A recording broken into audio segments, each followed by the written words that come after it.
Next video sorry یہ پچھلی video میں میں نے یہ اس کو ساتھ ایڈ کرنا تھا بٹ کسی وجہ سے کٹ ہو گئی.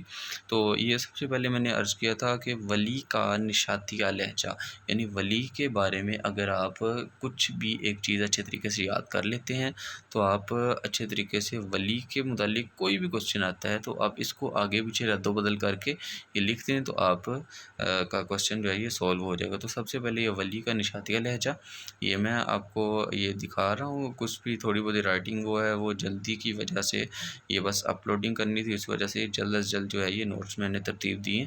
تو اس کو ذرا آپ اسکرین شاٹ اس کے لے سکتے ہیں. اس کے علاوہ اگر کسی کو چاہیے تو واٹس ایپ پہ مجھے اپنا کومنٹس میں اپنا واٹس ایپ نمبر کر دیں، میں آپ کو اس کی اوریجنل پکس جو ہیں وہ سینڈ کر دوں گا. تو یہ آپ ولی کے نشاتیہ لہجہ جو ہے اچھے طریقے سے اس کو اگر دیکھ لیں گے تو آپ بہت اچھے طریقے سے اس کو یاد کر سکیں گے. نیکسٹ اس کا پیج نمبر 2 ہے. تو اسی کے اندر عبادت بریلوی یا 2-3 جو رائٹر ہیں ان کے نام اگر آپ یاد کر لیتے ہیں تو یہ آپ کے جو اٹریکشن ہے جو چیکر ہے اس کی اٹریکشن بہت زیادہ بڑھاتے ہیں.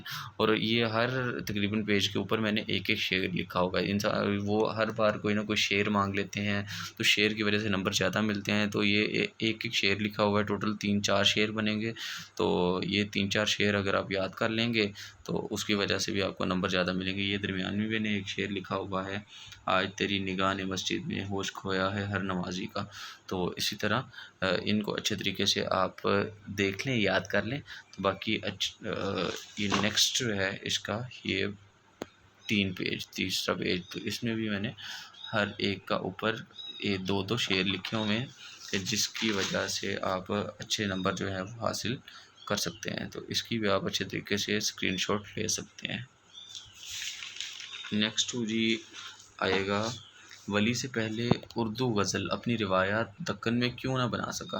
تو یہ بھی ایک کوشچن آیا ہے پیچھے 5 سالہ پیپر جو ہیں ان کے اندر ایک سوال یہ بھی آیا ہے. تو اس کو ایک میں نے بالکل مختصر اور جامع طور پر یہ بنایا ہوا ہے یہاں پر، لیکن آپ لوگوں نے صرف جتنا میں نے لکھا ہے اتنا ہی نہیں لکھ کے آنا.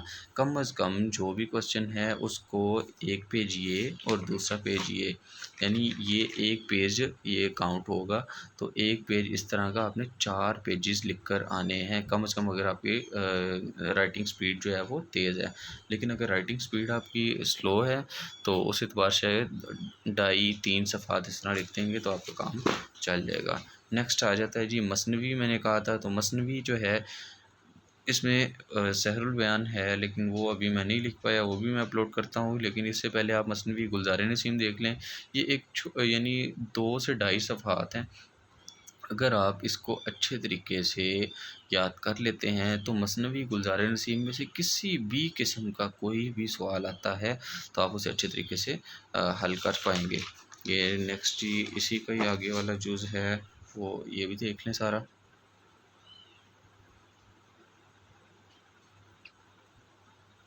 اس کی اسکرین شاٹ لے لیں اور اچھے طریقے سے یہ یاد کر لیں.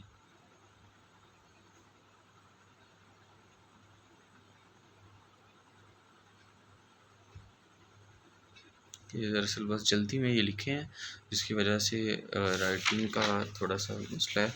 نیکسٹ آپ دیکھیں گے کہ سودا کے قصائد، قصیدے جو ہیں، قصیدے مثنویات میں سے 2 مثنویات تھی اور قصیدے کے اندر جو ہے اس کی فنی خصوصیات قصیدے کی. تو فنی خصوصیات میں یعنی تقریباً سیم ہی ہوتی ہیں سب کی. بس یہ ہے کہ کچھ شاعر بعض اعتبار سے ان کی یعنی طبیعت یعنی فکری اعتبار سے تھوڑی چینجنگ ہوتی ہے، فنی اعتبار سے تقریباً سیم ہوتے ہیں.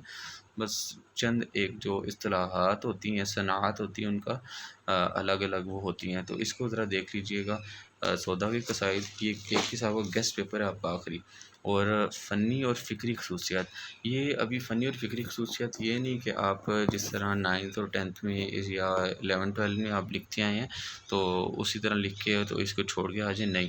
بلکہ یہ ہے کہ جیسے کہ یہ فنی خصوصیات میں نے لکھی ہیں تو یہ میں نے ایک صرف آپ کو ہیڈنگز دی ہیں کہ ان ہیڈنگز کو آپ ایک پیراگراف کی صورت میں لکھ سکتے ہیں. جیسے کہ قادر الکلامی ہے، پیچیدہ و بلند آہنگ طرز ہے، عاشقانہ مضامین ہے، مطلع نگاری ہے، تشبیب ہے، گریز ہے، اور یہ اس کے بعد مدح نگاری اور دعائیہ، یعنی قصیدے میں تقریباً یہی چیزیں پائی جاتی ہیں۔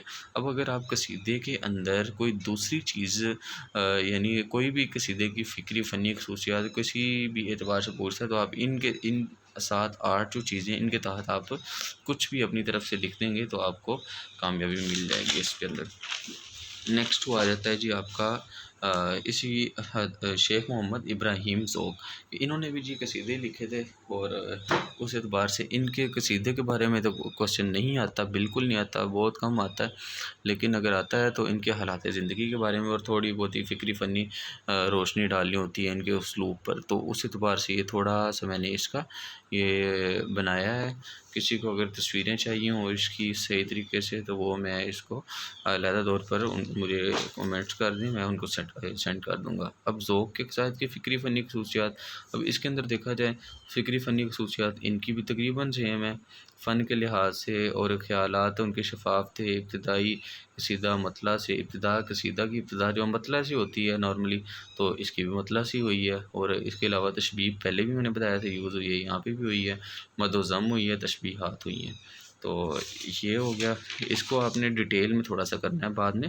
فن کے لحاظ سے بنیادی خصوصیات، اب فن کے لحاض سے بنیادی خصوصیات کیا ہیں، اس اعتبار سے آپ اس کے اندر ان کی فصاحت و بلاغت اور مجاز مرسل اور صنعت تضاد، اس طرح کی مختلف کافی صنعت ہیں، صنعت میں میں علیحدہ ایک ویڈیو انشاءاللہ صبح اپلوڈ کروں گا، تو وہ جو ہے اس کو آپ اچھے طریقے سے دیکھ لیجیے گا۔ نیکسٹ آپ دیکھیں میر انیس مرثیہ، مرثیہ میں سے ایک کوشچن لازمی آتا ہے، اور مرثیہ تقریباً انہی کا ہی آتا ہے میر انیس کا، تو یہ ان کے بارے میں ایک بنیادی معلومات ہے کہ مرثیہ ہوتا کیا ہے، کب اس کی ابتدا ہوئی، کون کون سے دور میں کس کس نے مرثیے لکھے، ٹھیک ہے۔ اور اس کے بعد دوسرا کوشچن آتا ہے جی مرثیے کی، میر انیس کے مرثیے کی فنی اور فکری ابحاث وہ بتائیں، تو وہ لاسٹ میں یہ میں نے بتا دیا۔